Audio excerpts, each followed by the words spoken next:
Hmm, Selamat siang teman-teman semua. Jadi absen 1 sampai 20 tuh, Rizky Bayu. Bentar, satu lagi. Oh udah ya. Ada 34 ya, mungkin 6 lagi lah ya. Kita nanti tunggu aja. Baik, jadi ada dua artikel yang saya bagikan tadi kepada kalian. Yang satu itu mengenai OJK ya, OJK yang tahun 2011. Yang satunya lagi itu mengenai laporannya dari Bu Ilen Maliati yang baru di PPR juga dari World Bank tahun 2013. Yang OJK itu memberikan platform pada kita bahwasanya di Indonesia itu ada 4 big player gitu ya dalam dunia dana pengumpulan pensiun atau pension plan administrator. Nah, Taspen, Sabri, sama Jam Sostek, dan yang keempat itu swasta ya. Nah, sekarang itu berubah gitu, menjadi BPJS Ketenagakerjaan. Nah, kemudian itu dikupas bagaimana frameworknya jam sostek seperti apa, apakah defined benefit atau defined contributions, kemudian dan sebagainya itu dikupas di papernya, di reportnya si JK. Nah, kemudian di reportnya Bu Len Mulyanti itu dari World Bank, dari Bank Dunia, laporan DMF-nya itu melaporkan bagaimana reform experience yang terjadi di Indonesia di bidang perpensiunan ya. Jadi ini sebetulnya menjadi isu yang lama sejak Indonesia merdeka. Kemudian Bung Karno menggagas tentang dana pensiun ini, kemudian akhirnya terus Jam Sostek berdiri di tahun 90-an. Nah, itu masih belum oke, akhirnya dirubah lagi menjadi BPJS Ketenagakerjaan. Akhirnya berdiri seperti yang sekarang ini. Nah, kemudian di situ kenapa menjadi BPJS Ketenagakerjaan, di situ dikasih reasoningnya. Nah, sekarang yang ingin saya bahas adalah ini related banget sama topik yang sedang kita angkat sekarang ini mengenai akuntansi pensiun ya. Nah, tadi saya sudah baca-baca juga dan juga sudah bikin juga bagaimana nanti kaitannya dengan P22 sampai 24. Oke, jadi sementara kalian tadi membaca, tadi juga saya tentang juga ya. Nah, baik kalau gitu saya ingin tahu hasilnya gimana. Absen 1 sampai 20. Oke, Anggun, you should pick the person. Absen 1 sampai 20 siapa ya? Jangan diri sendiri, Anggun. Oke, silakan. Absen 8 coba, Pak. Absen 8 siapa ya? Siapa sih absen 8? Bentar, Pak. Anas, Bakti Anas. Oh, Bakti Anas lagi. Aduh, jangan Mas Anas lagi dong ya. Absen 15. 15 siapa ya 15 ya? Nah, Ferdian. Siap. Oke, Ferdian. Silakan Ferdi. Mengenai yang pertama tadi, apa sih? Pertanyaan apa sih? Pertanyaan pertama mengenai seperti apa bentuk pension plan untuk Taspen, Asabri, Jam Sostek, dan private sector? Apakah defined benefit atau defined contribution? Menurut kamu gimana? Kalau kamu baca yang IOPS tadi ya 2011. Siap, Pak. Kalau berdasarkan tadi saya baca, dia untuk Taspen sama Asabrinya dia pakai defined benefit. Terus untuk yang si Asabrinya Jam Sostek. Jam Sostek, ya. Jam Sostek itu defined contribution, Pak. Defined contributions ya. Kalau yang private sector-nya?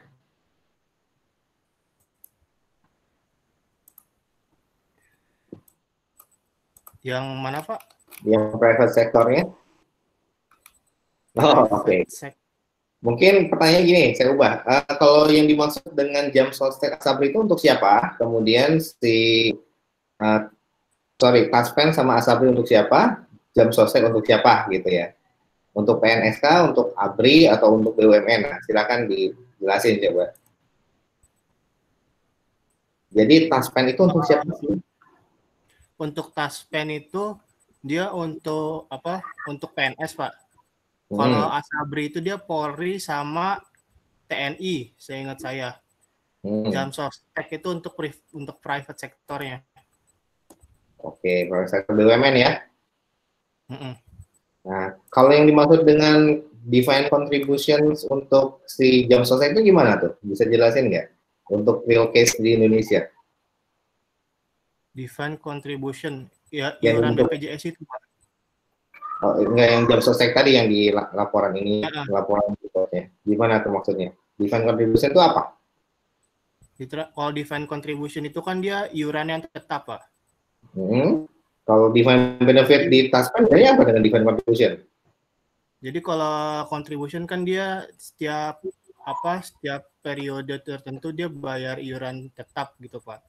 Kayak misalnya kita bayar BPJS gitu Pak. Kalau define benefit? Kalau define benefit itu dia manfaatnya yang tetap.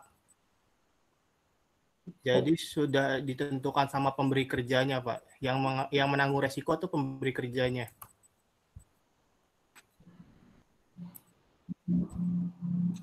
Putus-putus gimana? Sorry nggak kepikiran. Putus-putus Mas Ferdi. Ya. Bisa diulangi nggak tadi? Kalau gimana? Sama Pak, putus-putus juga bapaknya. Gini Pak, kalau define contribution itu dia iurannya tetap. Oh gitu ya. Oh siap. Masih putus-putus Pak? Enggak. Kalau define contribution menurut saya itu dia iurannya apa yang tetap Pak. Jadi tiap beberapa periode sekali dia bayar iuran tetap Pak.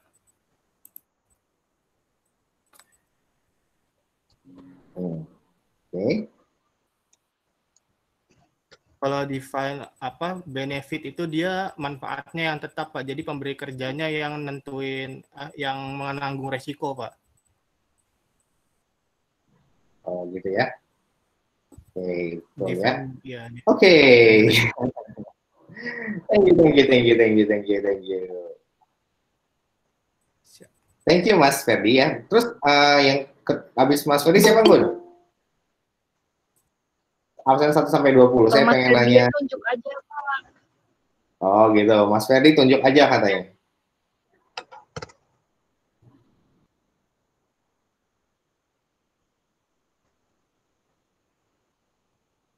Masih 1 sampai 20 Pak. Iya, boleh 1 sampai 20.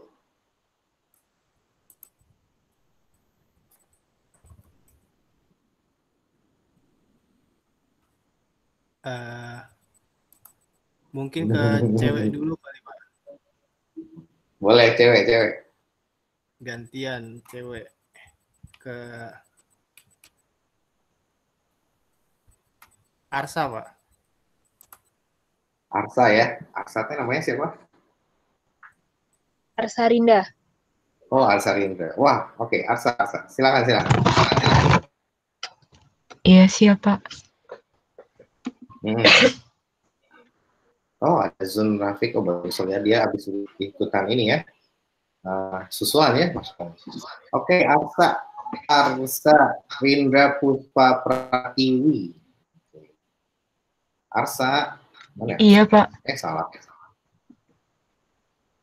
Salah ngeklik saya. Oke, Arsa. Ini dia Arsa. Apa kaitannya dengan tadi kan sudah dijelaskan ya bahwa yang namanya Taspen sama si Taspen itu untuk PNS, Asabri untuk PNI Polri. Itu menggunakan skema Divine Benefit. Nah, kalau si jam sostek yang which is itu adalah untuk BUMN dan BUMN ya part up biasanya. Dan swasta juga kadang ikut, kadang enggak.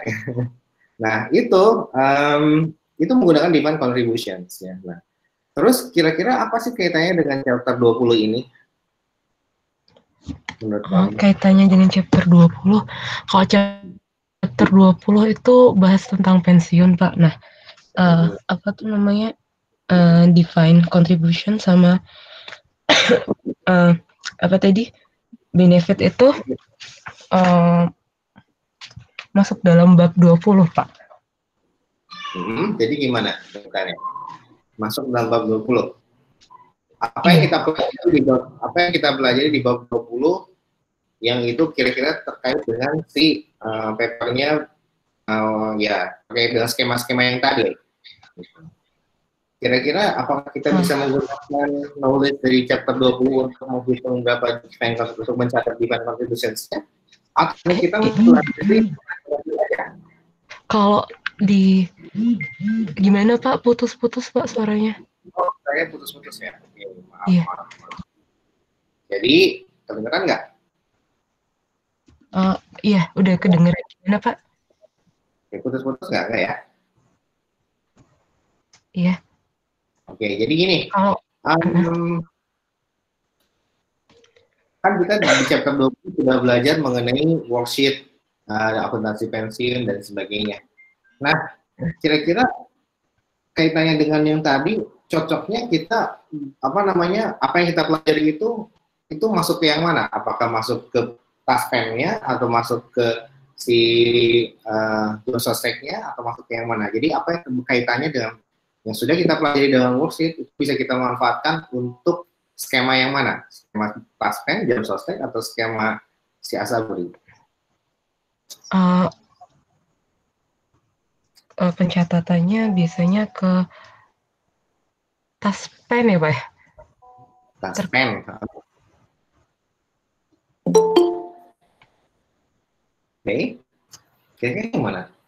Di chapter 20 kita belajar apa sih? Apakah define contributions, ataukah kita belajar define benefit saja, atau dua-duanya gitu. Terus kalau gitu, relate kaitannya dengan yang tadi disebutkan oleh si Kang Ferdi itu apa? Kan tadi disebutkan bahwa define benefit itu diadopsi oleh taspen sama jam sostek, sama si Asabri. Sedangkan define contributions diadopsi oleh si jam sostek. Kira-kira yang kita pelajari itu nyambung nggak sih? Nyambung di pencatatannya nanti Pak, di kertas kerjanya. Oke, nyambung ya. Kayaknya lagi kurang enak badan nih Mbak Arsa ini. Oke, cepat sembuh ya. Makasih ya Mbak Arsa. Iya, sama-sama Pak. Betul sekali. Jadi nyambungnya di mana? Nyambungnya adalah yang kita pelajari di chapter 18 chapter 20 ini sebetulnya itu hanya define benefit saja. Tidak termasuk ke define contribution ya. Jadi kita pelajari it is pure for define benefit obligation accounting ya. Jadi define contribution-nya tidak kita pelajari. Nah, sekarang cuman bagi siapa? Jadi define si yang tadi disebutkan tadi itu adalah untuk pertama jam sostek itu menggunakan define benefit. Kemudian si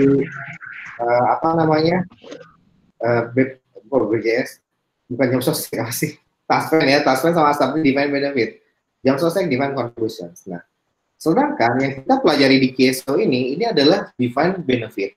Tetapi di Indonesia define benefit itu hanya untuk yang PNS saja, untuk sektor pemerintah. Sementara define contribution itu untuk sektor swastanya. Jadi di sini tidaknya sebetulnya apa yang kita pelajari itu berbeda dengan dunia nyata yang ada di Indonesia, gitu ya. Di Indonesia kita untuk swasta tidak menggunakan define benefit, tapi kita menggunakan define contributions. Apakah semuanya define contribution, Pak? Bisa dipastikan iya. Insya Allah iya. Mudah-mudahan saya tidak salah ya. Kenapa? Karena memang skemanya berbeda. Nah, kalau kemudian berarti Pak apa yang kita pelajari tidak applicable dong di dunia nyata. Nah, itulah masalahnya ya. Masalahnya kita akhirnya di PSAK 24 kita betul-betul rewarding lagi istilah define benefit dan define contribution. Akhirnya dipepet-pepetin lah dengan yang terjadi di Indonesia gitu ya. Walaupun jadi gini, kalau di Indonesia itu sektor swasta, yang sedang kita pelajari sekarang ini kan sektor 20 untuk akuntansi sektor swasta, ya kan, bukan untuk sektor pemerintah. Kalau sektor pemerintah di AKPOM sudah, gitu ya. Tapi di sini ada pencatatan akuntansi bagi si perusahaan swasta yang memotong duit, memotong sekian persen gaji, 3,7% gaji setiap pegawai tetapnya untuk disetorkan ke jam sostek, gitu ya, untuk disetorkan ke jam sostek. Nah, itu namanya skema pensiun. Jam sostek untuk apa? Untuk pensiun, uang pensiun, tabungan hari tua gitu ya. Tabungan hari tua itu uang pensiun kurang lebih ya. Uang pensiun. Sehingga apa? Sehingga di sini, nah cuman skemanya kita potong, setorin ke jam sostek. itu dinamakan defined contribution. Karena kenapa? Karena si perusahaan tidak menanggung sebetulnya. Jadi setengah-setengah. 3,7 berapa persen sih disebutkan di paper kok, ya sekian persen untuk si pegawai, sekian persen si perusahaan yang subsidi gitu ya. Nah, ini dinamakan defined contribution, walaupun ada peran si perusahaan untuk subsidi ya, cuman dikatakan dalam paper tersebut itu adalah defined contribution. Nah, sementara dalam PSAK ini kita ubah rewardingnya menjadi apa? Menjadi itu tetap masuk dalam defined benefit gitu ya. Karena kenapa? Karena tetap ada peran si pemerintahnya. Peran si pemberi kerjanya. Seperti itu ya. Nah, kalau kita define contributions, kita tidak pelajari kenapa? Karena itu tanggungannya si pegawai. Artinya si pegawai yang harus menghitung utang pensiun. Utang pensiun harus dia bayar sekarang agar ketika di hari tua dia menikmati uang pensiunnya tersebut. Nah, itu ribet. Karena kenapa? Harus menggunakan aktuaris dan sebagainya. Dan pegawai kan duitnya terbatas ya. Nah, that's why ketika kita berbicara mengenai akuntansi bagi perusahaan, mau bentuknya defined contributions atau defined benefit, they got one common sense gitu ya. Tetap menggunakan aktuaris untuk apa? Meminjam aktuaris untuk ngitungin berapa utang pensiun atau obligations-nya. Kalau di contribution berarti defined contribution obligations, kalau di benefit berarti defined benefit obligation. Intinya adalah utang pensiun yang harus dia bayar saat ini berapa. Nah, kita pinjam tangan aktuaris tuh. Tolong hitungin dong gitu. Oh iya, dihitungin. Nih hasilnya. Ya udah hasilnya sekian, kita catat ke laporan keuangan, kita bayar itu aktuaris. Nah, seperti itu ya. Nah, itu adalah skema yang terjadi di Indonesia. Jadi sebetulnya sekarang ini dulu jam stek, sekarang ini BPJS Ketenagakerjaan. Jadi dengan adanya undang-undang nomor berapa tentang Badan Penyelenggara Jaminan Sosial, which is itu adalah BPJS, di tahun 2011, maka jam sostek hilang, kemudian masuk ganti ke BPJS Ketenagakerjaan. Sehingga monopoli sekarang itu ya, hanya satu lembaga yang mengelola uang pensiun, iuran pensiun dari sektor swasta, yaitu siapa? BPJS Ketenagakerjaan. Skemanya apa? Mirip dengan jam sostek. Jadi skemanya defined contribution benefit, gabungan ya. Kalau di istilah PSO itu, contribution itu betul-betul yang nanggung adalah si pegawai. Perusahaan nggak mau tahu, perusahaan nggak ikut campur. Dipotong 10%, gue nggak mau nanggung, gue nggak mau bagi 5% nggak. Nah, kalau di Indonesia dibagi gitu ya, 4% buat si perusahaan, 5% untuk si pegawai. Nah, seperti itu kurang lebih. Tapi kalau detailnya itu nanti ada di BPJS ya, akan dilihat. Nah, jadi kita mengadopsi ya defined contributions yang dimodifikasi menjadi seperti defined benefit-nya juga gitu. Jadi kalau saya coin istilahnya defined benefit contribution. Nah, tetapi tetap kita menggunakan aktuaris ya. Nah, di sini jadi ketika mengasuhi skema pensiun ini, apa relevansinya dengan chapter 20 ini? Nah, di sini adalah setiap perusahaan sejak 2011 wajib menyetor swasta ya, menyetor iuran untuk BPJS Ketenagakerjaan. Artinya apa? Ngambil dari pegawai, setorin BPJS, dari perusahaan ditambahin dikit. Nah, gitu ya, ditambahin dikit. Plak. Nah, itulah yang terkumpul, uang pensiun yang terkumpul di BPJS Ketenagakerjaan. Nah, sekarang, bagi perusahaan sendiri, berarti kan kita harus menghitung gitu ya. Jadi contributions-nya sudah pasti itu, ada berapa tiap bulan dia setor ke BPJS. Nah, dia harus hitung kira-kira ada berapa pegawai di bawah yang dipekerjakan oleh perusahaan tersebut, dan dia harus estimate kira-kira yang harus buat tanggung berapa gitu utang pensiun mereka. Nah, kita hire aktuaris untuk menghitung berapa nih defined benefit obligations-nya. Nah, sehingga bagi perusahaan yang sudah listing di BEI, ya khusus yang listing di BEI, itu harus menerapkan PSAK 24. PSAK 24 tentang pensiun ya. Sehingga apa? Sehingga jasa aktuaris menjadi laku. Kenapa? Karena harus adanya kewajiban PSAK 24 tadi ya. Hitung berapa defined benefit obligations. Nah, ini yang sedang kita pelajari sekarang. PSAK 24 ini yang sudah disesuaikan dengan konteks Indonesia. Rule-nya sama, cara ini sama dengan menggunakan worksheet-nya yang ada yang sudah dijelaskan oleh Bu Lestari kemarin ya. Seperti itu. Jadi nah, sekarang berarti ada 3 pihak ya dalam permainan pensiun ini. Pertama adalah si pemberi kerja, saya misalnya perusahaan swasta. Kedua adalah BPJS Ketenagakerjaan sekarang ini ya. Kemudian ketiga adalah apa? Ketiga itu adalah si orang yang pensiunnya, gitu. Orang yang pensiun. Nah, jadi 3 pihak itu sekarang. PSAK 24 mencakup yang mana? Mencakup ke gue doang, gitu, ke saya doang, selaku pemberi kerja, gitu, selaku pihak swastanya. Nah, mencatat apanya? Kalau kita nyetor ke BPJS Ketenagakerjaan itu namanya contributions, gitu ya. Ketika ada pegawai kita yang pensiun, kita klaim, BPJS bayarin, gue kan udah nyumbang ke lo, bayarin.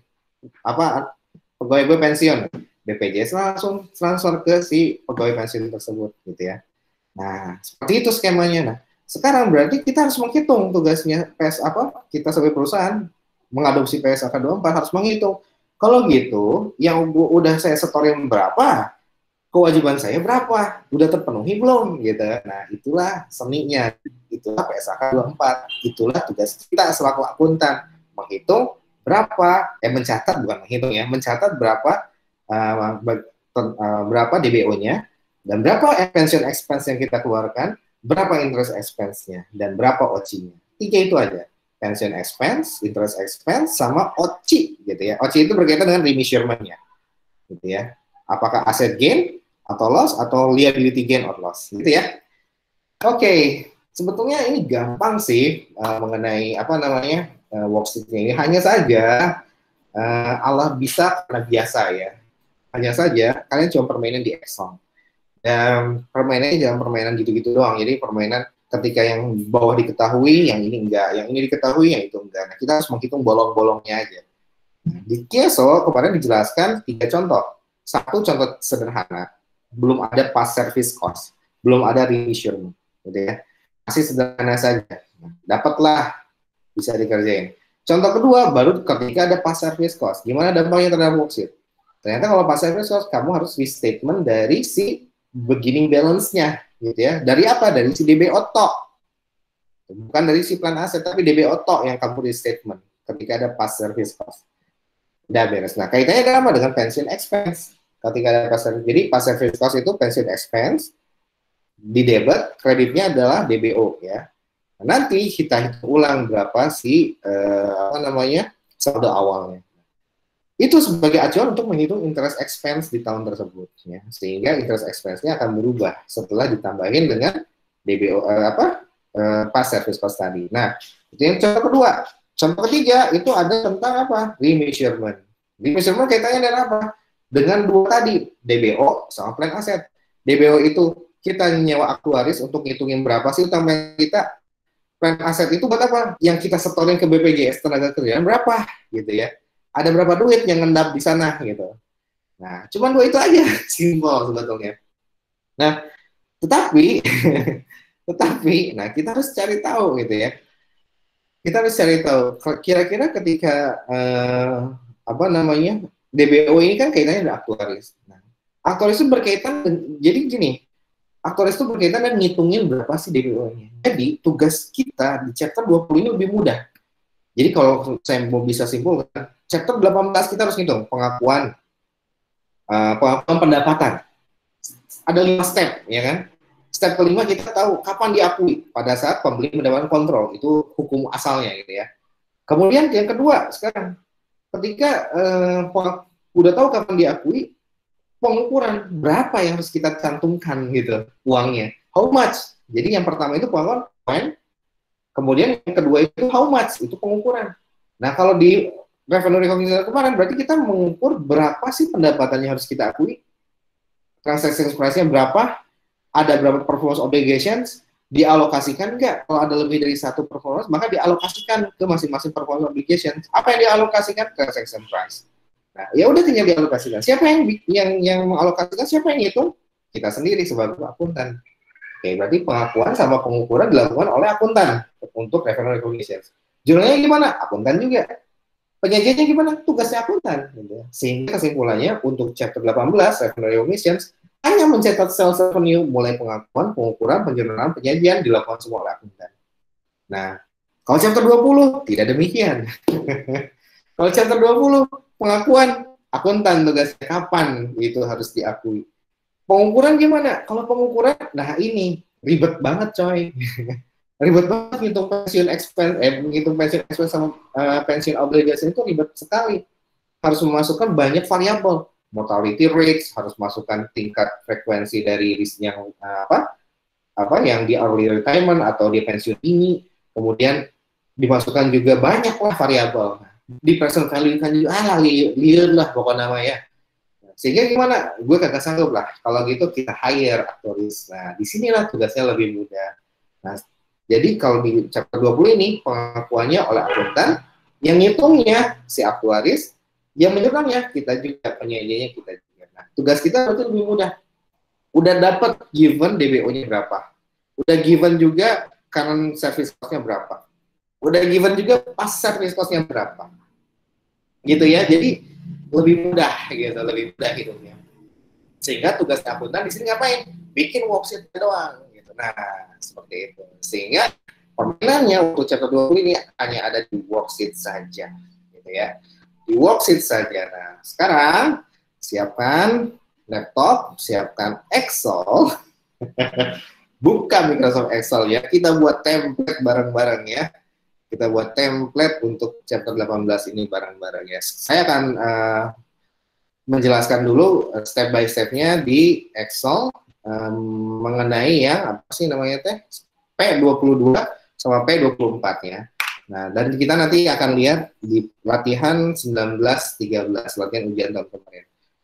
Kalau kalian sudah paham konsep di P22 sama P24, itu gampang banget ketika harus ngerjain 19-13 latihan ujian tahun kemarin ya. Karena konsepnya itu diambil dari P22 ya. Oke. Oh ya, saya belum tanya nih, yang tadi apa yang kedua ya? Oh ya, tadi kan kita sudah jelaskan. Jadi Taspen itu untuk PNS, Asabri itu untuk TNI Polri, Jam Sostek itu untuk BUMN dan swasta ya. Ini defined benefit. Defined benefit itu apa? Pure dari pemerintah, plug ditanggung, gitu ya. Nah, itu defined benefit seperti istilahnya Kieso tadi. Nah, kalau defined contributions gimana? Nah, kalau defined contributions Kieso itu pure yang nanggung adalah si pegawai. Perusahaan tidak cawe-cawe. Tapi kalau di Indonesia berbeda. Di Indonesia ada pegawai dan ada perusahaan. Nah, seperti itu ya. Sekarang tetap nih. Terus gimana Pak? Apakah relevan? Tetap relevan karena kita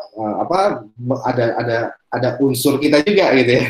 Ada unsur si perusahaan juga di defined contribution tersebut. Sehingga sebetulnya kalau kita mau istilahkan defined contribution di Indonesia itu ya defined benefit juga gitu ya. Walaupun itu jadi mix lah.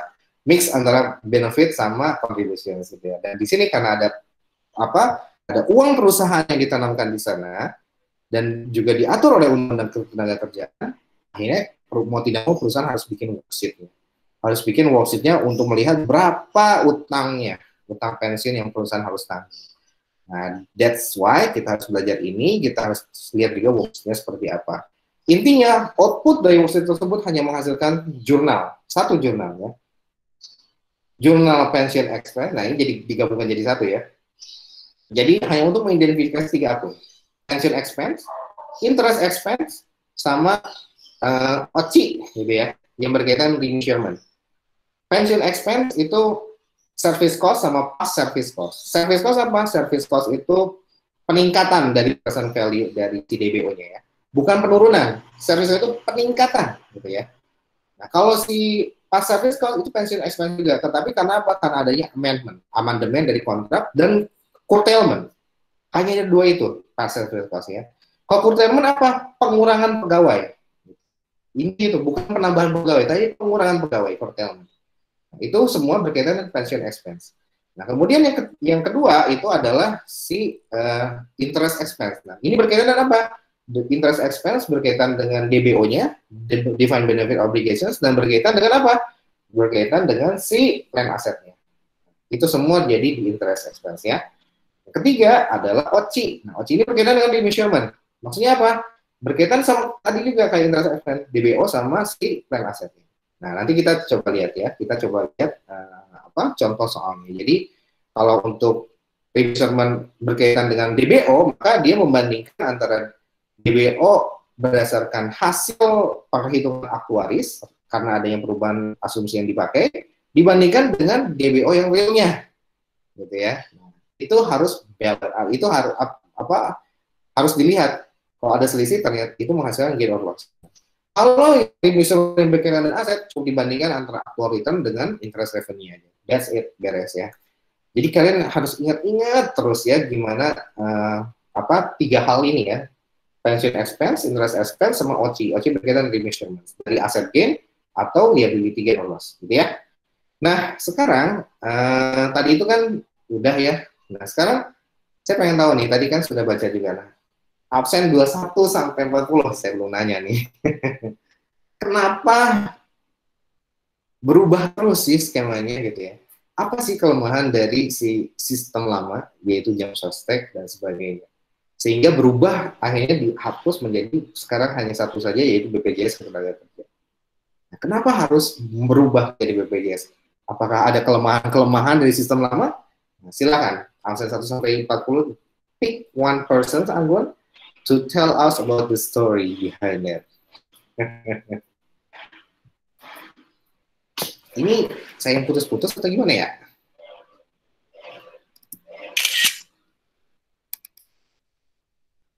Putus-putus nggak? Dikit, Pak. Oh, dikit ya. Oke deh. Kalau putus-putus saya harus cari tempat baru nih. Silakan, Anggun, dipilih satu orang. Mas Jauhar. Oke, Mas Johar. Silakan, Mas Johar. Siap. Kira-kira pertanyaannya itu adalah, kenapa sih harus berubah dari jam sostek ke BPJS? Kira-kira apa kelemahan dari sistem yang lama? Nah, itu ada di papernya, di reportnya si Bu Len Mulyati. Untuk kelemahannya ada beberapa, Pak. Gimana? Ya, kenapa skemanya berubah? Yes, betul. Ada beberapa kelemahannya. Sebelum Gimana, BPJS Ketenagakerjaan, pertama itu cakupannya, Pak. Cakupannya gimana? Jadi sebelumnya itu cakupannya masih rendah. Oke. Saya pindah nih.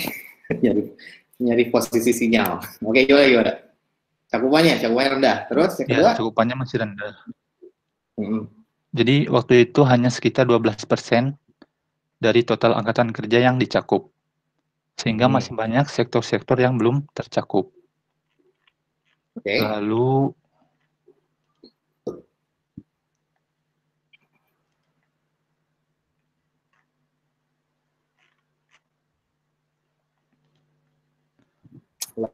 untuk memastikan ini, Pak, keberlanjutan programnya sendiri untuk tujuannya. Sebelumnya kan, sebelum BPJS itu programnya atau skemanya masih terfragmentasi ya. Mungkin sekarang juga masih terfragmentasi, masih terpisah-pisah. Dengan adanya BPJS nanti kan lebih terarah, sehingga tata kelolanya juga lebih terlihat gitu, lebih transparan. Transparan ya. Oke. Udah, cukup. Sudah, Pak. Oke, thank you Mas Jauhar. Siap, Pak. Oke, jadi sebetulnya kenapa sih berubah? Kenapa jam sostek dihapus? Padahal kalau dulu itu kan sebetulnya sudah bagus juga ya jam sostek ya. Nah, akhirnya sekarang semuanya berubah namanya menjadi BPJS Ketenagakerjaan ya. Nah, itu karena apa? Karena memang coverage-nya masih kecil ya dari total angkatan kerja. Ini ya, yang bekerja itu bukan pertama gini. Ketika kita bekerja pada perusahaan. Ketika kita bekerja pada perusahaan berarti kita wajib untuk menyetorkan sebagian dari gaji kita ke jam sostek. Gitu ya. Nah, yang mengikuti program tersebut itu baru dikit, gitu, coverage ratio-nya. Sehingga apa? Sehingga program itu belum berjalan secara maksimal. Belum, pengennya itu kan semua angkatan kerja dijamin mereka ketika bekerja akan mendapatkan uang pensiun, gitu loh. Nah, itu belum terjadi ketika itu, karena masih kecil, masih 10%. kalau sekarang ada BPJS itu menjadikan semuanya wajib ikut BPJS Ketenagakerjaan. Yang sektor swasta itu wajib, mau perusahaan kecil, gede, menengah, gitu ya, itu wajib ikut ikut BPJS Ketenagakerjaan. Dengan adanya undang-undang ya, undang-undang tahun 2004 dan undang-undang di nomor tahun 2011 tentang BPJS ya. Nah, sehingga apa? Sehingga itu memaksa semua orang untuk ikut.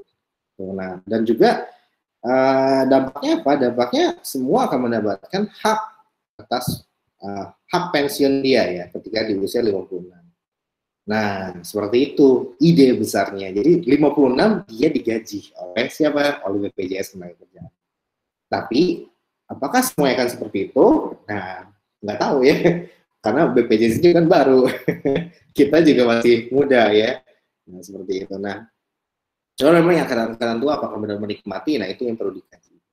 Tapi ide besarnya bagus sekali ya untuk menjamin bahwasanya kita semua bisa mendapatkan hak pensiun.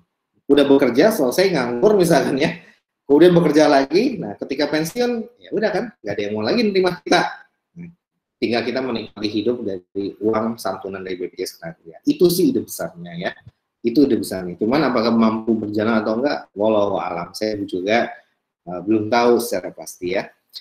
Mudah-mudahan sih bisa. Nah sekarang, kalau gitu thank you Mas Johar ya. Nah sekarang kita akan masuk ke gimana sih cara bikin kertas kerjanya? Nah, cara bikin kertas kerjanya kalian siapkan Excel masing-masing. Kita akan bahas P22 ya. Nah, kalau itu saya coba copy dulu deh soalnya 22. Nah, ini dia. Saya copy dulu 22 sama 24. Nah, menariknya di 22 sama 24 ini bagus banget ya soalnya ya. Jadi Jadi memang benar-benar menurut saya basis soal ujian itu di 22. Nah, di 24-nya itu lebih ini lagi gitu, lebih inovatif lagi. Contoh apa namanya? Si bentuk jebakan-jebakannya gitu. Nanti kita akan lihat ya. Nah, sekarang jadi ada beberapa informasi yang dimasukkan, cuman tidak kita ambil semua ya kalau di 24. Kalau di 22 masih bisa kita masukkan semua. Coba saya share dulu ya. Nah, udah nampak belum ya? Oke, coba saya share dulu, share screen. Oke. Salah.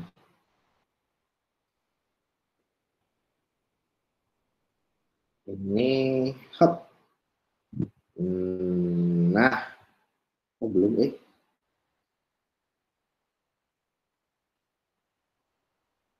Yang kelihatan di kalian apa nih? Excel bukan? Bukan, Pak. Oh, bukan. Bukan, Pak. Salah lagi. Oke, coba lagi. Windows, then, nah ini dia Excel ya. Oke, 22. Oke, kita coba insert picture. Saya udah ini. Ada di hadapan kalian 22 ya?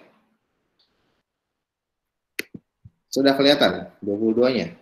Excel-nya kelihatan? Sudah, Pak. Good. Ini insert. Dan bismillah. Mau bisa. Oke, nah ini dia ya. Oke, ini dia. Kemudian, nah di sini 22 enaknya kayak begini ya. Bisa tinggal copy aja. Kalau gitu yang 24-nya saya copy juga deh. Di sini saya akan menjelaskan dua, mudah-mudahan nanti bisa dibahas dua-duanya ya. 24 sama 22.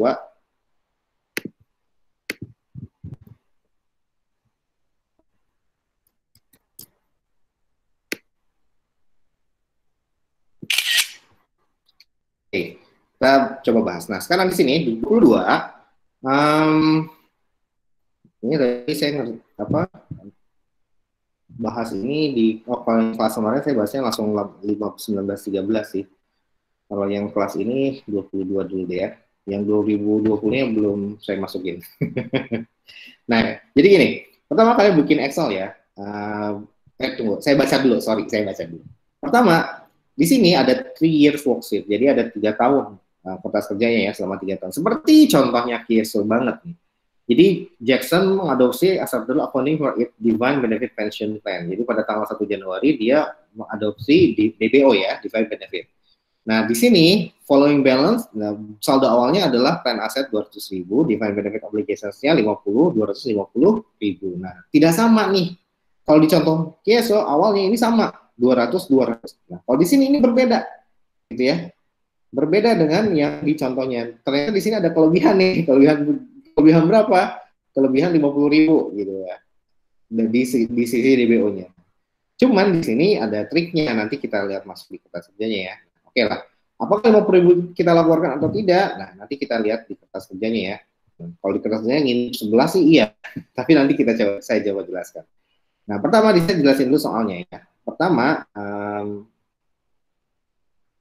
di sini annual service selama 3 tahun ini diketahui datanya seperti ini. Annual service cost diketahui 16, 19, 26, diskonnya sama. Actual return-nya 22, 24. Contributions-nya ini yang disetorkan ke si pensiun fund-nya. Kalau di kita BPJS kerjaan ya. Ini totalnya berarti. Jadi dari 1 per orang itu berapa diakumulasikan selama untuk 1 tahun untuk seluruh pegawai. Nah, ini hasilnya 16, 40, 48. Kemudian benefit paid-nya adalah 14.000. Nah, ini kalau ada yang pensiun di perusahaan kita, nah kita tinggal colek aja BPJS ketenagakerjaan. BPJS bayarin dong. Nanti dia akan bayar. Nah, totalnya selama setahun adalah 14.000 ya. Untuk seluruh pegawai yang pensiun pada tahun 2018. Nah, di 2019 bertambah dong yang pensiunnya 16.400 dan 2020 juga sama 21.000. Nah, ini tandanya adalah jadi bukan untuk perusahaan yang baru berdiri. Biasanya untuk perusahaan yang dia udah lama banget dan udah settle dan mempekerja, ya ada pegawai yang loyal gitu ya, dan ternyata dia memasuki usia pensiun. Ini baru ini kita inginkan. Tapi kalau ternyata nggak ada pegawai yang memasuki usia pensiun, ya ini tidak ada yang namanya benefit paid. Gitu ya, benefit paid-nya masih 0. Gitu ya. Benefit paid-nya masih 0 ya. Nah, kalau ada benefit paid berarti di perusahaan tersebut udah ada orang yang pensiun dan ternyata memang perusahaan tersebut memiliki histori yang cukup lama ya, seperti itu ya. Dan untuk bisa pensiun di perusahaan tersebut kan berarti dia loyal terhadap perusahaan tersebut dan perusahaan tersebut sustainability-nya juga bagus, green concern-nya juga bagus ya.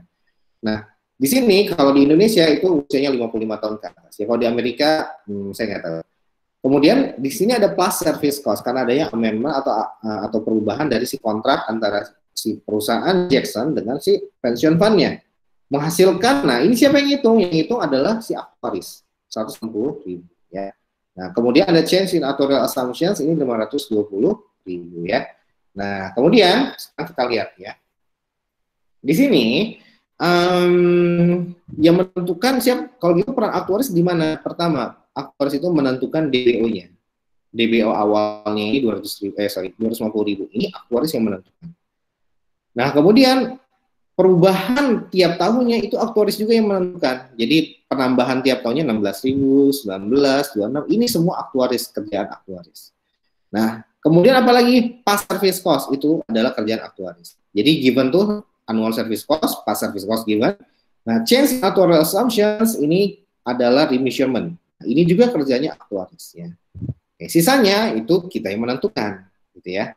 Nah, oke, sekarang prepare pension worksheet-nya. Jadi gimana cara menuangkan ini semua ke pension worksheet? Nah, intinya adalah mari kita mainkan. Pertama kita isi dulu tuh si defined benefit obligations-nya.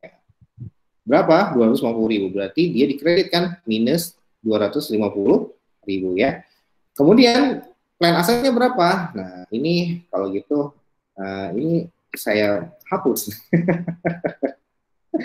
Saya hapus dulu deh, biar kalian ngerti ya. Oke, ini saya hapus. Nah, karena saya bikin di Excel, jadi nggak semua saya hapus, ada beberapa aja ya. Kita plotting di sini dulu deh, kalau gitu ya. Kita plotting di sini. Pension expense. Oke, lagi ya, yang ini dia. Oke, sip. Ini juga. Oke, kita sip. Nah, tahun 2018 kosong berarti. Kita plotting nih.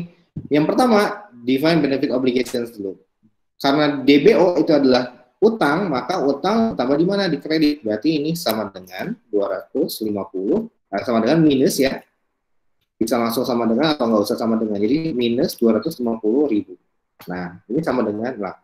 Langsung tuh, karena saya udah masukin rumusnya, jadi ini ya. Jadi ketahuan. Nah, kemudian yang kedua apa? Yang kedua adalah masukin si plan asetnya. Plan aset bertambah, normalnya di debit ya. Sehingga kesimpulannya adalah, ketika bikin worksheet di Excel, hati-hati dalam tanda. Saya wanti-wanti ini, karena sering sekali salah. Saya juga sering sekali salah. Di tanda ini, kalau ngerjain manual lebih enak sebetulnya ya. Tapi kalau di ngerjain, di Excel itu, jadi malah ini, harus detail gitu. Langkah yang paling pertama adalah, ketika kita bikin worksheet ini, untuk saldo awal ya udah kita ikutin. Positif, itu ada, yang positif dulu yang kita sebetulnya isi ya. Jadi sebetulnya kita isi itu yang 200.000 dulu, 200.000. Yang di debit dulu kita isi. Baru sisanya yang di kredit, DBO di kredit kita isi. Di sini kan harusnya balance ya. Nah, kalau gitu gimana? Kalau gitu di sini ada saldo lebih ya. Saldo lebih apa? Saldo lebih si DBO. Nah, saldo lebih itu kita taruh di yang kolom 7. Pension aset atau pension liability. Yaitu ini pension liability ya. Oke, jadi gini. Dalam menyusun worksheet, kita susun 9 kolom ya. Kalau saya ditambahin kolom 1 nomor ya biar gampang ngurutinnya ke bawah. Jadi nomor 1, 2, 3 sampai 9 ya. Ini semua harus ada di worksheet kalian. Ini berbeda dengan kunci jawaban di KESO karena kalau di KESO itu interest expense sama pension expense disatukan. Gitu ya. Nah, kalau PSAK 24 ini dipisahkan ya. Nah, dari sini baru kita dapat tuh 50.000 ya. Kalau di soal ujian ini yang 50.000 ini tidak diketahui. Bukan tidak diketahui, ini sama ya, tidak salah. Kita lihat di soal ujian. Oh, malah ya tidak diketahui deh kalau di soal ujian. Jadi masih 0, saldo awalnya masih 0 ya. Tapi kalau di soalnya KESO ini kita jadi tahu ternyata bisa berbeda ya. Kalau ternyata berbeda, masuknya kita sesuaikan di sini di pension liability, gitu ya. Nah, sekarang kita masukkan tuh current service cost-nya. Berapa? Sama dengan 16.000 ya. 16.000. 16.23. Oke. Nah, selalu dimulai dari yang mana? Selalu dimulai dari yang Selalu dimulai dari yang positif dulu atau selalu dimulai dari akun debit. Ketika kita mau masukkan current service cost, berarti yang debitnya apa? Pension expense. Nah, kita ketik dulu pension expense-nya sama dengan berapa? 16.000. Baru nanti masuk pasangannya adalah DBO. Nah, di DBO kita tinggal masukkan minus ya, minus 1 minus nih ya, D8. Minus yang si pension expense-nya. Sehingga ini akan secara otomatis gitu. Kemudian yang kedua sekarang, oke ya. Nah, yang kedua, untuk interest expense pun sama. Kita memasukkan di debitnya dulu. Debitnya apa? Interest expense. Ya udah, interest expense yang kita ketik rumusnya. 10% dikali minus H7 minus DBO-nya, saldo awalnya. Kenapa minus ya? Karena agar bisa dikalikan di positif gitu ya. Kalau kita nggak pakai minus, maka langsung di drag ke 250 ini, H7, hasilnya pasti jelek gitu. Berarti kalau dia negatif itu tandanya interest expense ditaruh di kredit, sedangkan salah interest expense-nya untuk hal ini ditaruh di debit. Maka gimana agar bisa tandanya positif? Nah, tinggal ditambahin aja minus di sini di depan H7-nya, sehingga tandanya menjadi positif gitu ya. Oke, karena ini saldo debit ya, bertambah di debit. Nah, pasangannya gimana? Pasangannya DBO. Tinggal diminuskan aja minus C9 ya ke si interest expense. Ini kalau kita lihat, nah ini nih, ya 25.000. Oke.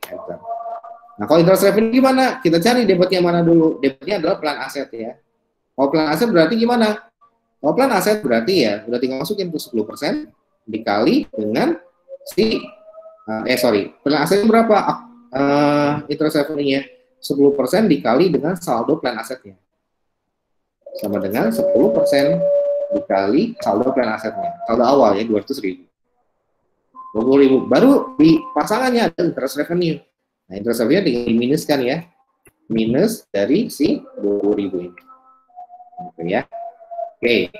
Nah, sekarang dia nih Apa selanjutnya? Contributions, berarti pembayaran ke pensiun fund-nya, 16.000. Debitnya apa? Debitnya kalau ketika pensiun fund itu adalah, nah, contributions itu adalah plan aset.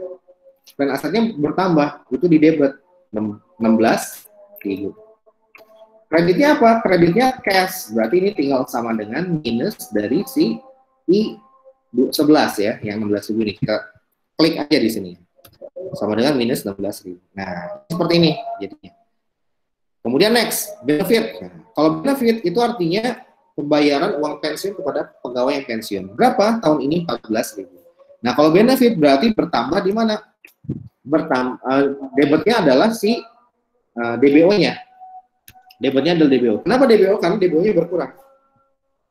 Udah sebagian kita lunasi gitu utang kita kepada pegawai yang pensiun ini. Ya udah tinggal DBO-nya di debit ya. Berapa DBO-nya? 14.000. Kreditnya apa? Kreditnya tentunya mengambil dari dana pensiun yang sudah kita endapkan uangnya di sana ya. Di BPJS Ketenagakerjaan kalau di kalau konteks Indonesia. Kalau di konteks soal ya ke si pensiun fund-nya si Jackson ya, sama dengan minus dari 14.000. Jadi hasilnya adalah ini posisinya di kredit ya.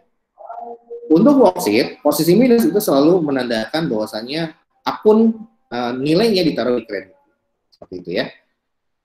Oke, sekarang kita tinggal jumlahkan nih jurnal entry-nya. Tinggal di sum ya. Sum dari yang atas ya. Sum dari current service cost sampai ke benefits ya. Ya udah, tinggal di copy aja ke sampingnya. Nah, copy ke sampingnya dapatlah segini. Sekarang, nah ini yang menarik di sini ya. Sekarang, untuk menentukan apakah dia pensiun aset atau pensiun liability, kalian harus jumlahkan. Sama dengan sum, dijumlahin dulu nih. Dari interest expense, pensiun expense, OT sama cash. Oh, ternyata 5.000, Pak. Berarti 5.000 ini adalah kelebihan di debitnya, kan? Kelebihan expense-nya. Berarti, agar balance gimana? Agar total dari semuanya ini 0, berarti dia harus ditaruh di kredit, kan? Nah, kalau ditaruh kredit, kita tinggal klik aja, diubah, dikasih tanda minus di depan. Sehingga ini balance nih. Kalau mau bukti ya kita tinggal buktiin aja nih ya, sama dengan sum dari 5.016 tambah sama dengan 0. Nah, kalau udah seperti ini berarti udah benar nih. Nah, yang kita jurnal yang mana? Yang kita jurnal adalah yang ini, yang terakhir. Nanti jurnalnya gimana? Nanti jurnalnya adalah berarti jurnal untuk 2018. Habis ini kita break dulu bentar ya untuk sholat. Di sini adalah mana sih? Oh, itu. Interest expense. Kalau saya langsung pakai sama dengan aja biar cepat. Sama dengan pension expense. Salah. Biar cepat ya. Kemudian sama dengan apa lagi? Debitnya ya. OC-nya 0. Cash berarti ya. Berarti sama dengan kreditnya sama dengan cash ya. Cash. Terus ini sama dengan pensiun aset. Nah, enaknya Excel gitu. Cara cepat, oke. Kemudian ya kita masukin interest expense-nya berapa? Interest expense-nya 5.000. Kemudian pensiun expense-nya 16.000. Cash-nya berapa? Cash-nya nah ini minus 16.000 karena kan udah diubah ke jurnal posisinya kredit sehingga minusnya kita hilangin aja. Sama dengan minus lagi 5.000. Minusnya kita ini. Nah, sehingga ini posisi kredit ya. Nah, ini nih adalah jurnalnya ya, jurnal yang kita buat ya. Oke, nah ini adalah jurnal yang kita buat untuk tahun 2018 ya. Nah,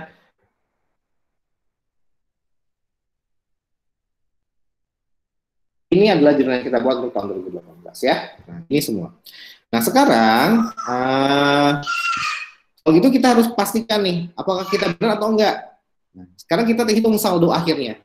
Saldo akhirnya ini penting juga ya. Saldo akhirnya ini penting. Saldo akhirnya adalah, nah kita harus jumlahkan. Dari DBO-nya kita jumlahkan dulu. Sama dengan sum ya. Dari yang atas ini nih. Dari yang 250 sampai bawah. Tinggal enter, tinggal copy ke sebelahnya. Nah, 222. Nah, sekarang kita pastikan nih, berapa selisihnya? Nah, selisihnya ternyata saldo kredit, yaitu kelebihan si DBO-nya. Berarti itu adalah pensiun liability. Berarti saldo akhir dari pensiun liability adalah 55.000. Yang muncul di mana? Yang muncul di Shopee. Gitu maksudnya ya. Nah, kemudian, nah ini harus balance dengan yang mana? Dengan yang atas. dengan atas. Nah, sekarang saya coba ubah ya, harus balance dengan yang atas, harus jumlahkan sama nih. Yang jumlah entry ini ditambahkan dengan saldo awalnya.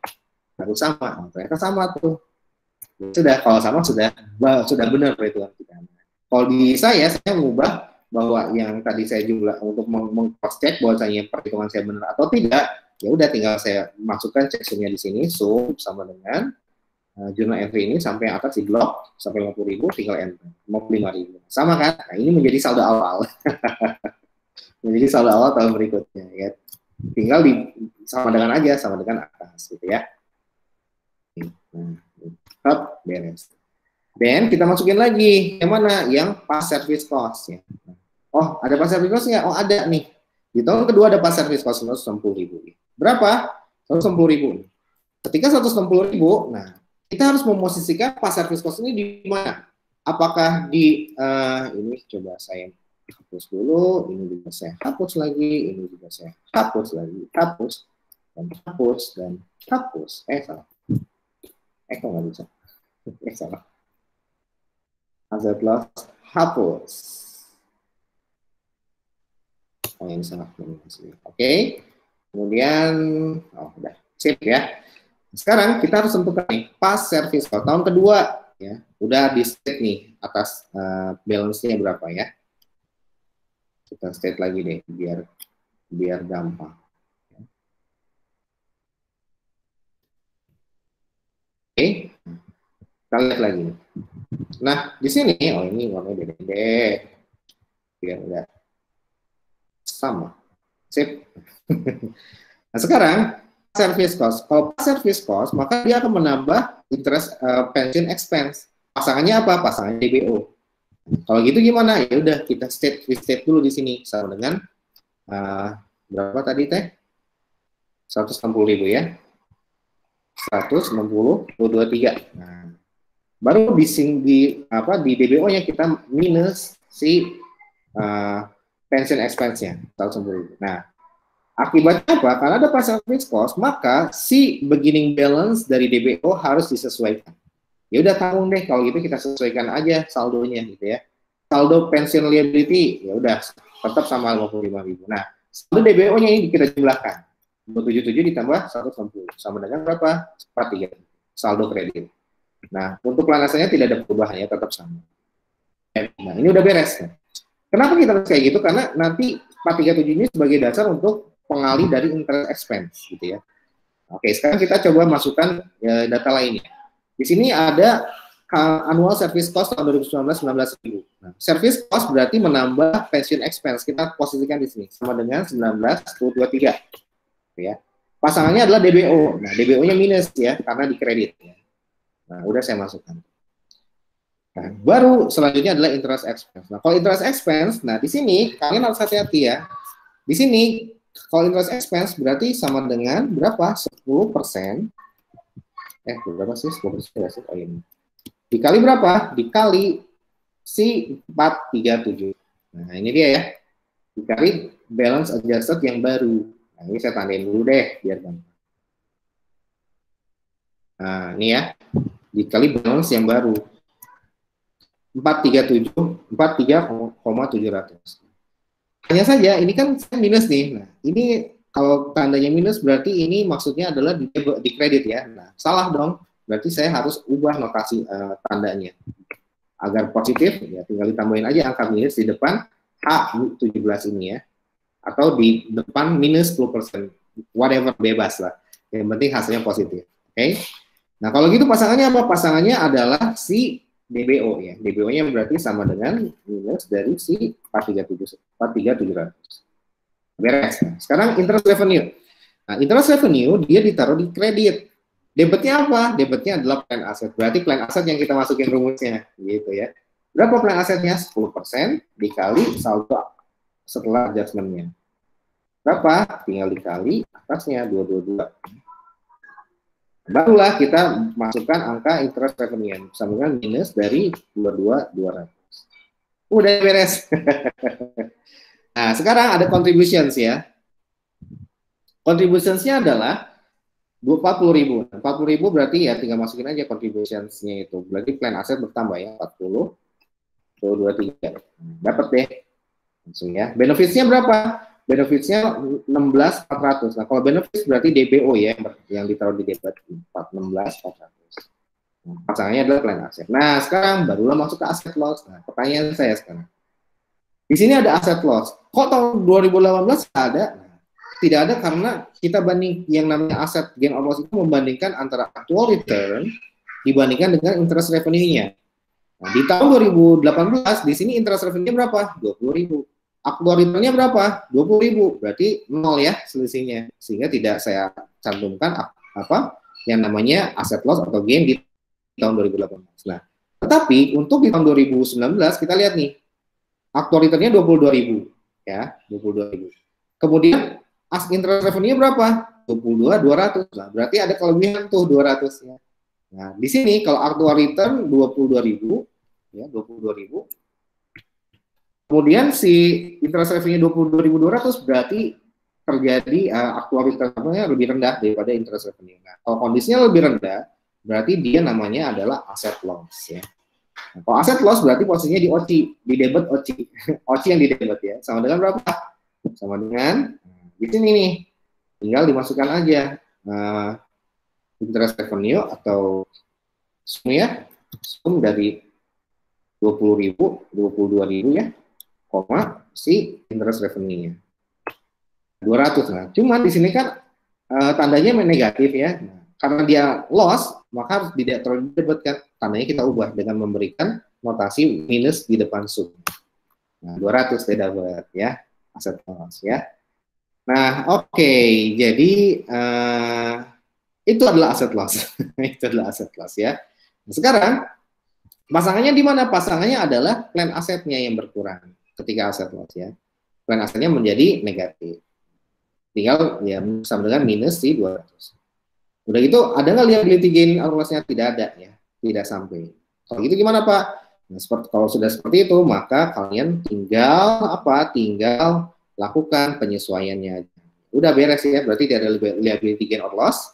Kenapa? Karena tidak ada change in actuarial assumption di tahun 2019. Ya kalau seperti itu tinggal sikat aja ya. Jika ada di journal entry-nya ya. Di journal entry-nya adalah ini, kita tandain dulu, warnanya agak berbeda, biar kelihatan highlight-nya ya.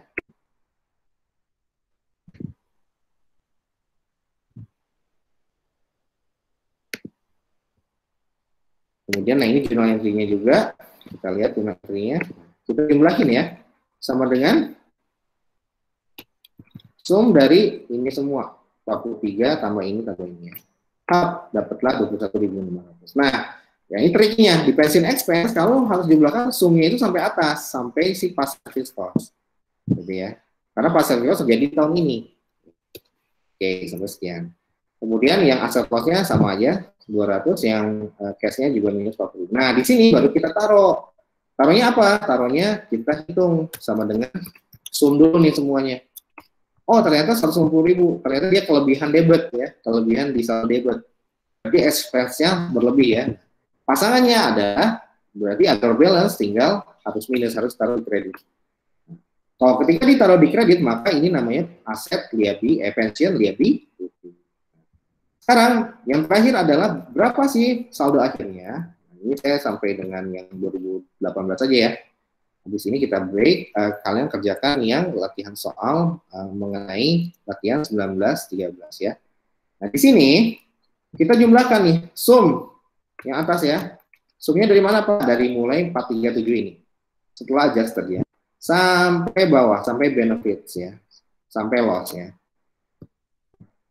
Enter 483 300. Nah, biar copy aja ke sebelahnya 267 600. Nah, selisihnya adalah sama dengan sum ini dengan ini DPO dengan plan aset. Nah, sekarang apakah sama? Mudah-mudahan sama nih. Ditambah yang atas. Aduh, alhamdulillah sama ya. Nah, ketika ini sama, ini menjadi balance di tahun 2020. Nah, gini ya. Nah, kalau saya lebih suka seperti ini karena lebih mudah. Ini menjadi 20 ya. Nah, gitu ya. Ini menjadi balance di tahun 2020. Nah, silakan tinggal kalian selesaikan saja sampai dengan 2020 seperti apa ya di Excel-nya. Nanti apa namanya, bagaimana dampaknya nanti silahkan dilanjutkan di rumah ya. Nah ini kita bikin jurnalnya dulu deh. Jurnalnya adalah berarti ini interest expense ya, interest expense di atas, kemudian juga pension expense juga, kemudian nah ada OCI ya, ada OCI. OCI-nya berapa? 200 ya. Ini semua adalah jurnal di tahun 2019. Nah, kemudian kreditnya apa? Kreditnya adalah cash sama pension liability ya, cash sama di sini pension liability. Oke, nah yaudah tinggal masukin aja angkanya sama dengan 21.500, kemudian sama dengan 179 sama dengan 200 ya. Cashnya berapa? Cashnya sama dengan minus 40.000. Ini juga sama dengan minus 167.700. Udah deh jadi. Ini adalah jurnal di tahun 2019 ya. Oke, ini kita warnanya berubah ya. Nah, oke, nah ini semua adalah jurnalnya ya. Tinggal kalian lanjutkan untuk yang sampai di tahun 2020 ya, seperti itu. Nah, baik kalau gitu sebetulnya saya ingin menerangkan juga yang 24 ya. 24 ini sebenarnya seru juga. Oke, kalau kayak gitu sekarang kalian kerjakan yang P1913 ya. P1913 ini lumayan panjang juga nih. 1913 seperti ini ya, bahagia berseri dan sebagainya. Silakan dikerjakan P1913 nanti jam apa namanya, atau wah udah masuk ini nih. Sudah masuk. Oke lah. Silakan dikerjakan dulu ya. Kalau tadi mengikuti apa namanya, apa yang saya jelaskan dari Excel-nya, insya Allah akan mudah gitu ya, akan mudah. Jadi sambil disambi sambil kalian ngedengerin ya. Silakan dikerjakan P1913 khusus yang tahun pertamanya dulu aja, ya, yang tahun pertamanya dulu. Silakan dibuat nanti Anggun silakan tunjuk siapa yang akan mempresentasikan P1913 melalui Excel-nya ya. Siapa? 10 menit cukup lah ini mah. Kalau udah ada Excel-nya 10 menit cukup ya. Worksheet-nya aja, jurnalnya belakangan. Oke, guys, silakan. Kalau ada yang sambil mengerjain, sambil minum itu minum air ya, bukan minum yang aneh-aneh. Silakan juga kalau ada yang mau sholat, silakan ya. Nanti jam setengah 1 kita lanjut lagi untuk membahas P1913. Oke? Itu lebih mudah. Kalau tadi bisa ngikutin dan sama ngetik-ngetik juga insya Allah lebih mudah. Tinggal cemplung-cemplungin doang. Oke, silakan dikerjakan ya. 10 menit dari sekarang. Kalau gitu silakan dikerjakan dan silakan disambi sambil sholat dan sebagainya ya. Thank you. Anggun kita lanjut lagi setengah 1.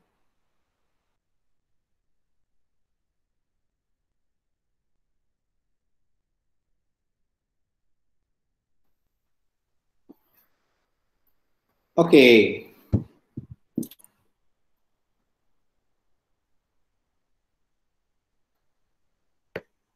Baik.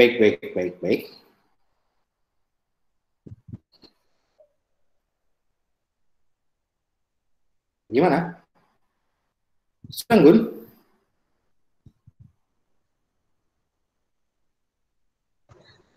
Siapa?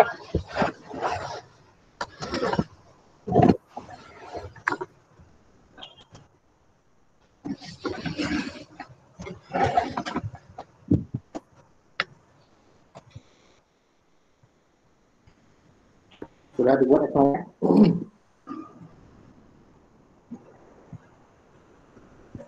Kalau gitu, silakan dipilih. Siapa yang kira-kira bisa mempresentasikan Excel-nya?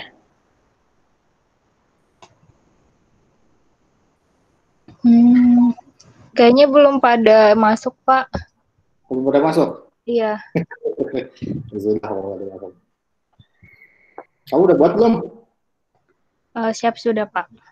Oh, udah. Nah, kalau gitu kamu aja yang tampilkan dulu. Kamu dari BC atau dari pajak singgung? Pajak Dari ya? pajak, iya. Saya sendiri, saya lupa sih, astagfirullah. Oh, ya, pajaknya KPP apa sih? Kebun Saya jeruk lupa. satu. Kebun jeruk satu ya? Iya. Mangga nih Anggun, silakan dipresentasikan. Besok ya tanda tangan persetujuannya ya. Iya, Pak. Lagi saya cek kok, tenang aja. Pasti keluar kok, tenang aja. Ini Oke, silakan. hmm, Hah? Present now bisa? oh, sebentar, Pak.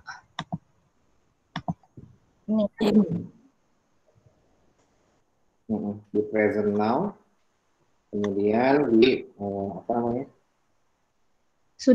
Udah muncul, Pak. Bentar, aduh masih loading. Apa ya?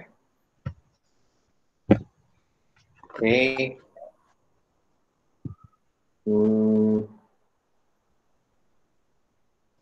Bentar ya. Oh, saya salah. Oke. Udah muncul. Sip. Diperbesar dikit pun.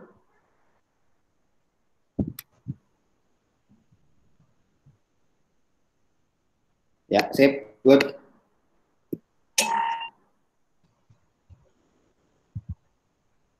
Oke, silakan. Dari mulai mana dulu? Dari mulai mana dulu? Dari mulai balance-nya. Ini kan dia baru mulai program pensiunnya itu pada awal tahun 2019, Pak. Jadi balance-nya pas akhir tahun 2018 itu belum ada. Oke. Terus kemudian ada pas service cost sebesar 1,5 miliar. Itu menambah annual pension expense dan masuk ke DBO. Oke. Kemudian ada current service cost sebesar 720 juta. Oke. Ini dia menambah pension expense, terus dia menambah DBO. Sip. Terus ada obligation discount rate, itu sebesar 10%. Di sini berarti 10% dikali balance-nya di DBO. Sip, good. Kemudian expected rate-nya itu kosong karena belum ada balance pada plan asetnya. Good. Kemudian ada annual contribution itu mengurangi cash terus menambah plan asetnya 2 miliar.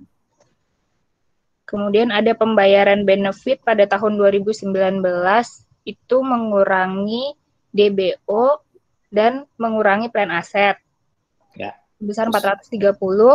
Kemudian ada aset gain karena di interest revenue-nya itu kosong tapi pada actual return-nya ada 50 juta. Terus kemudian liability. Ini ya? Iya. Oke, good. Kenapa minus, Gun? Kenapa? Kok minus tuh 50.000? Oh, nambah ya. Yakin nambah? Kemudian liability loss itu. Gun, bener deh. Oh, benar kan, Pak? Kan di kredit, Gun. Iya gitu. Ngetes doang, Gun. Oke, betul ya. Jadi dia dikredit ya. Jadi tandanya harus negatif. Tandanya harus negatif. Sip. Good. Sama dengan. Nah, good.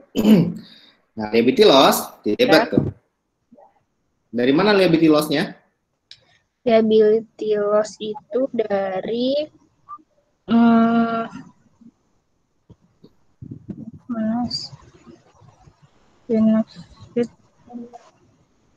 Sebelahnya coba. Sebelahnya ya, DBO coba. Ini ya. Nah, iya. 10 juta dikurang dengan jumlah dari apa tuh? Dari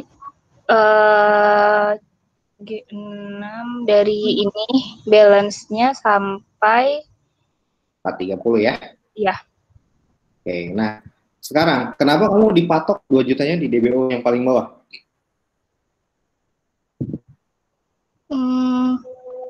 Karena soalnya demikian, Pak.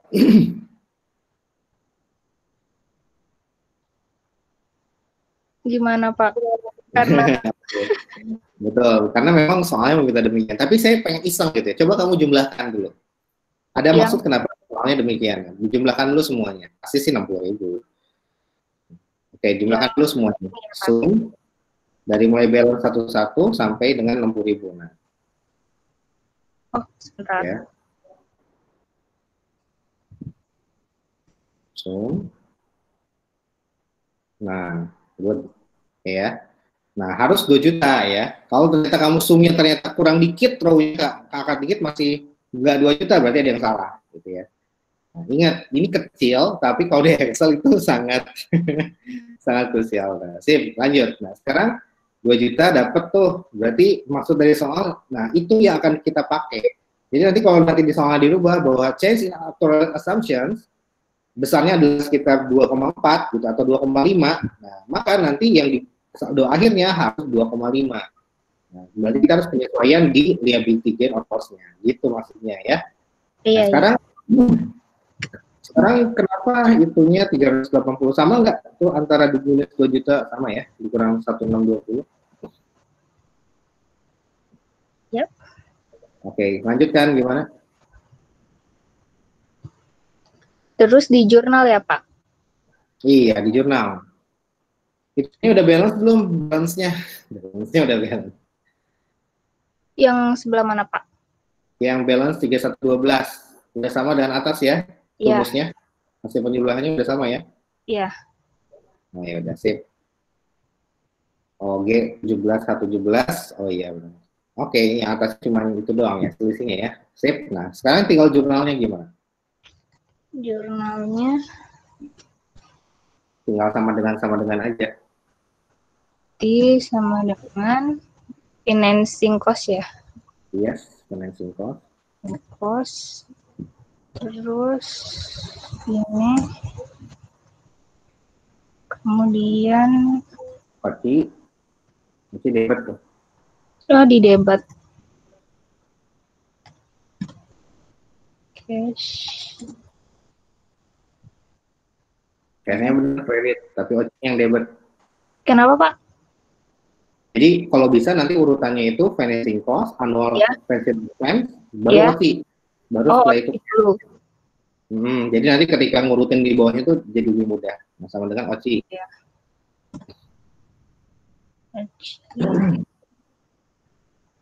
Cashnya di kredit ya, Pak? Iya, minus tuh cashnya. Di bawahan dikit gue. Oh iya.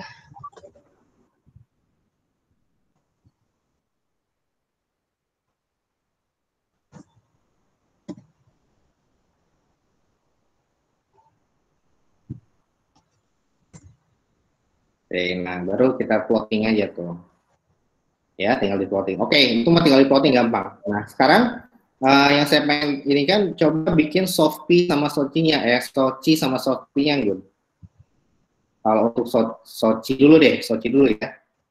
Itu kan ada tuh akun-akunnya tuh yang di jurnal, itu yang masuk nanti ke income statement. Kita bikin aja dulu. Oh iya. Kalau gitu Soci. Soci. Apa aja unsurnya? Penempatannya, financing cost ditempatkan di mana? Di order income atau operating income? Financing cost di operating.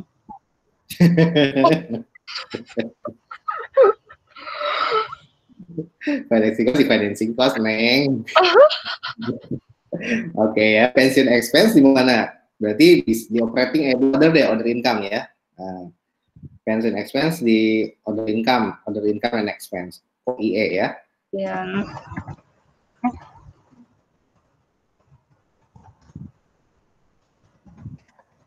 Pension expense.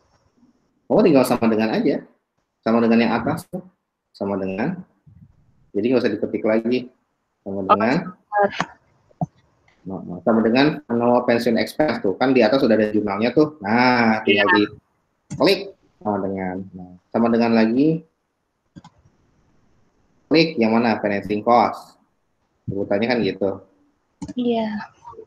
Baru nanti bawahnya lagi sama dengan OC gitu ya. Iya. Nah, tinggal di plotting aja. Nah, kemudian nanti Shopee-nya yang mana kalau gitu Shopee-nya? Nah, kalau Shopee mah kan gampang. Shopee-nya yang saya pengen tahu. Shopee-nya apa aja? Ya udah pasti cash malah ya. Ya. Yes. Kemudian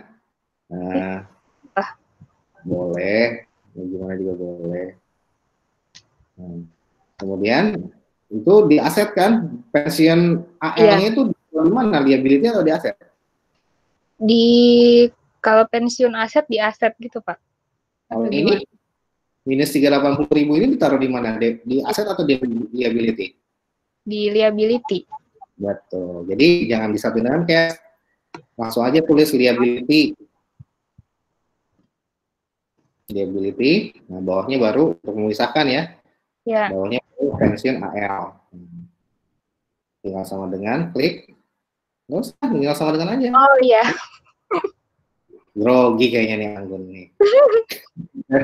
Nah sekarang cash-nya berapa? Nah, kalau cash-nya mah nggak usah lah ya. Yang saya ingin tahu tuh pensiun AL-nya berapa yang kamu masukkan ke Shopee. Karena kalau cash kan harus tahu saldo sebelumnya. Nah kalau pensiun AL berapa? Yang 380 Pak. Yes, betul. Yang mananya? Yang atas atau yang bawah? Ada dua tuh 380-nya. Yang balance ini.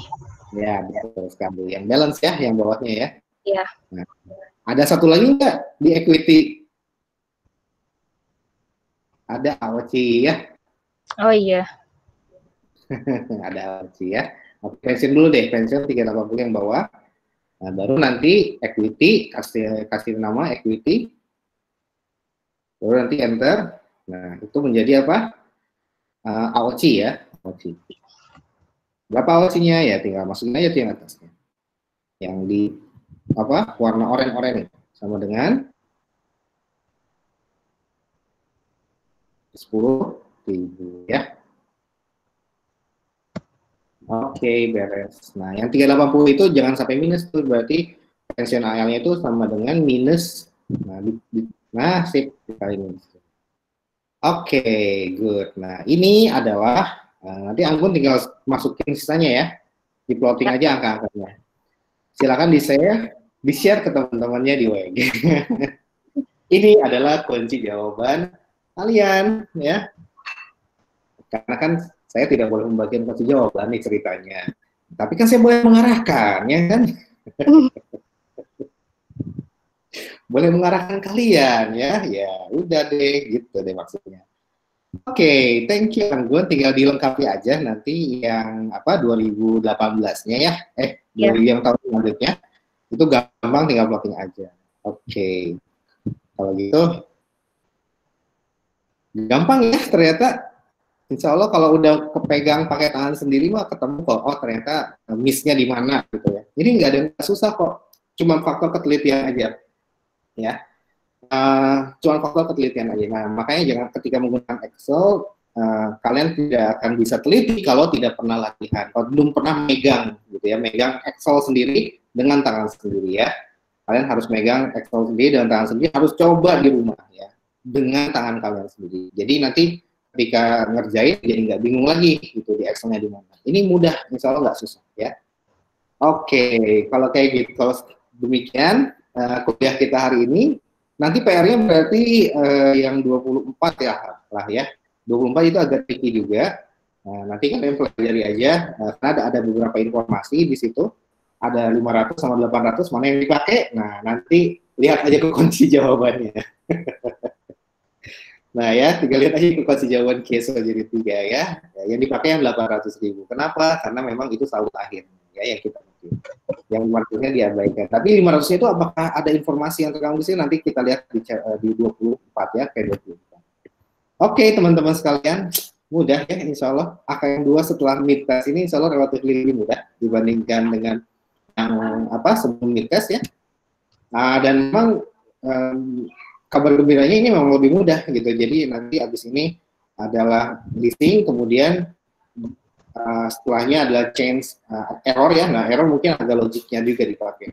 Baru nanti setelah itu laporan arus kas. Nah, semuanya dalam Excel aja saya kasih PR ya. Jadi kalian sudah siap template-nya ya. Jadi ketika ujian tinggal dipakai aja. Tinggal dipakai aja template-nya ya. Nah, oke, seperti itu. Oke, jadi nanti PR-nya dikumpulkan dalam bentuk Excel saja. Biar sekalian kalian mempersiapkan diri ya untuk menghadapi ujian. Kan ujian tidak diperbolehkan untuk menggunakan Excel. Jadi ya tinggal sikat aja ya. Baik, kalau gitu sampai ketemu lagi ya minggu depan di waktu dan jam yang nanti tergantung Anggun aja yang men-setting. Oke, thank you very much. Semoga bisa bermanfaat dan tetap semangat.